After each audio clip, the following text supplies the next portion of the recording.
So for those, because we have some guests may not be fully familiar with peer, so I prepared only one slide about what peer is, which is a university, government, and industry alliance.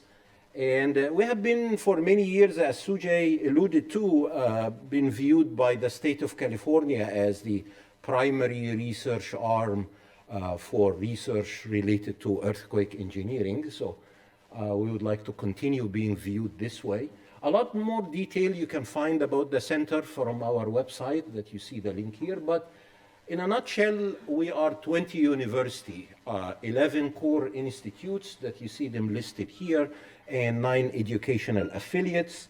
The mission has always been to develop methods towards resilient design for extreme events, building on what Peer has coined for many years now is integrated performance-based engineering.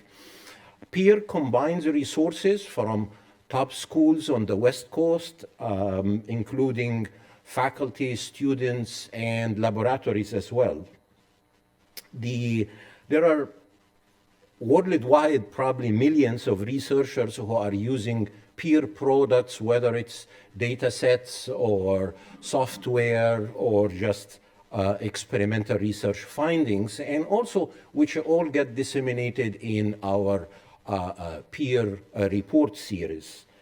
Our link to the industry, we value this very much because that's what grounds our research to the profession. So our partners from the industry are very important to our mission.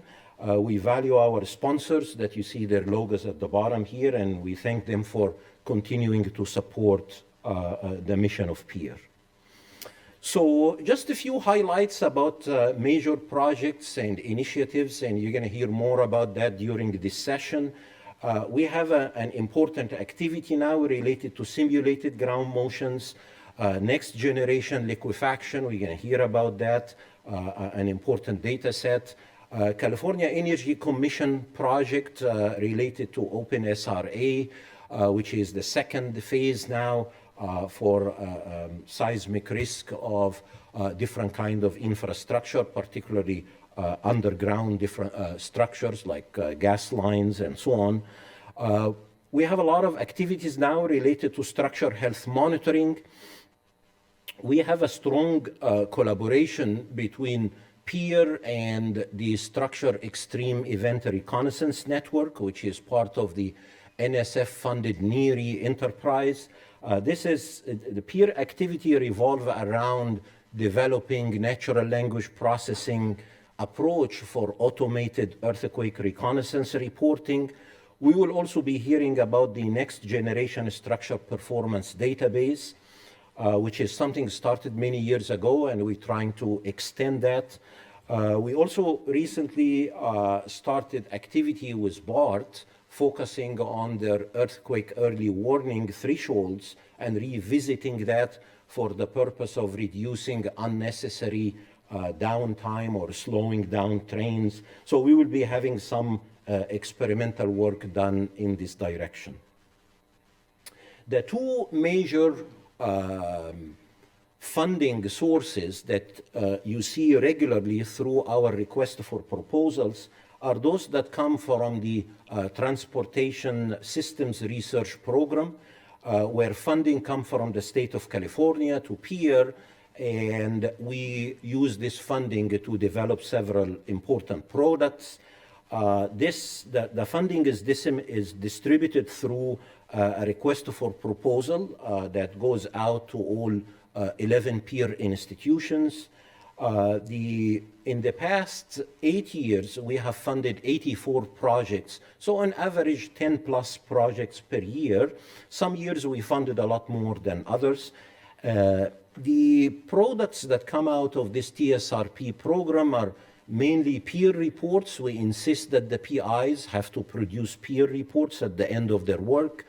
Software that are typically open sourced and shared with the community. The workshops and peer annual meeting, like the one we are attending now, And also we have been of the practice of conducting blind predictions based on data generated from these projects. So I couldn't fit that many projects here that are produced from this vibrant TSRP program. So that's just last year. We had two new experimentally focused projects. One will be a PI from Berkeley, another from University of Washington. And the reason it's a little less than typical because we have 8 other projects that are continuing for a second year. So that's the reason there were the usual 10 projects per year. So it's still 10, but because we tried some years to make projects go beyond 1 year if the tasks require that. So this includes 12 PIs in this round, plus 8 collaborators. The other important source of funding currently is the Peer Bridge program. And this is supported by Caltrans, focused on 7 areas of research from bridge sustainability to intelligent design tools and everything in between. So the topics are discussed with Caltrans, and we decide on what goes into a problem statement in the form of a request for proposal. This only goes to the 8 peer public institutes. And in the past 4 years, we funded 15 projects of this within this program. Yesterday, we got a renewal of this funding because the current contract has ended or will be ending actually the end of this month.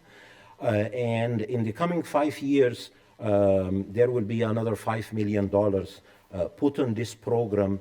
And we are really looking forward to working with our Caltrans colleagues and friends to come up with new problems to solve or continue working on some of the persisting problems. There will be a lot of new things. You may have read the news release yesterday about important things coming from Caltrans that they will need your help in pursuing and looking at their strategic plan for the coming 5 years related to research in earthquake engineering. These are the 15 projects, the PIs for the 15 projects that we funded in the past 4 years from this program, and we're looking forward to the next phase. I mentioned about STEER. Last year, we have had several natural hazards that STEER have responded to. In total, 64 events since the beginning of the STEER network about 4 years ago. 2 of those last year were related to earthquakes. The earthquake in Noto Peninsula in Japan, and also the earthquake in Haolian City in Taiwan. And peer researchers were instrumental in getting these reports out in response to these major events. I mentioned about the next generation structured performance data set, which is an important data set that summarize lots of tested components of structure systems, particularly columns. It was a great effort that for a while it hasn't seen much development until recently. Our colleagues from UCLA and also from University of Washington have done more work, and we would like to streamline this effort. You're going to hear more about it later in this session, what will be the plan for extending on the SPD. The last year we had several important events. I just highlight a few here. The Peer Lawrence Berkeley National Lab workshop, which took place in January of last year. The Peer Researchers Workshop that's typically held in August. So we had that. We also had the International Federation for Information Processing workshop that took place last August. And we had our 2024 blind prediction contest in October. You will hear more about the blind prediction effort in peer, and we will be announcing the winner of this contest tomorrow in the first session in the morning. So the program for today and tomorrow is hopefully is very useful to you. We have fantastic 42 speakers and moderators, about 130 participants. We expect to almost reach the full capacity of this auditorium. We have 37 presentations split into 8 sessions. So these, just a few highlights about what you will hear about today and tomorrow. So yesterday we had the third peer LBNL workshop. Was also held here. Several of you attended this event. So we are going to hear an update about this workshop from the chair of the workshop in the next talk.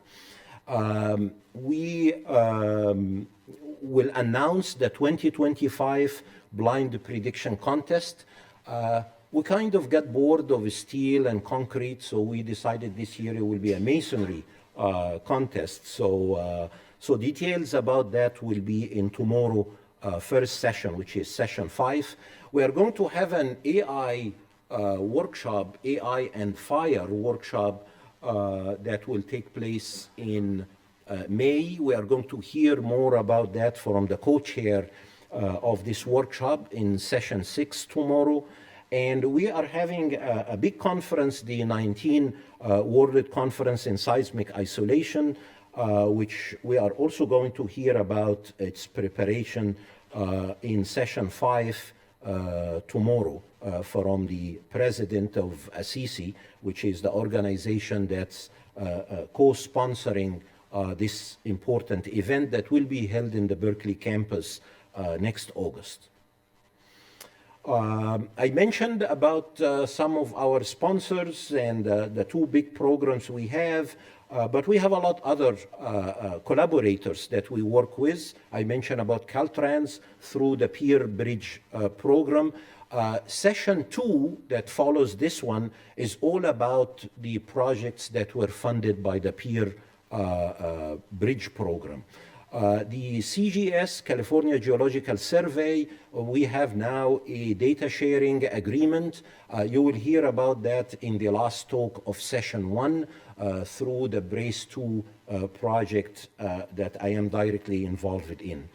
The LBNL and Department of Energy, we have been collaborating with them for simulated ground motion and workshops. We will hear about that in the next talk. The Southern California Earthquake Center, which is now a statewide center, we have added collaboration with SCAC in our request for proposal, in case you haven't noticed that.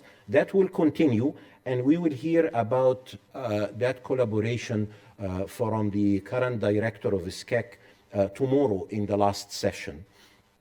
The NFPA and SPPE, which are the organizations that are related to fire protection, we have established collaboration through this upcoming workshop on AI and fire that I mentioned will take place in May, and we will hear about that from the co-chair of this workshop in session 6.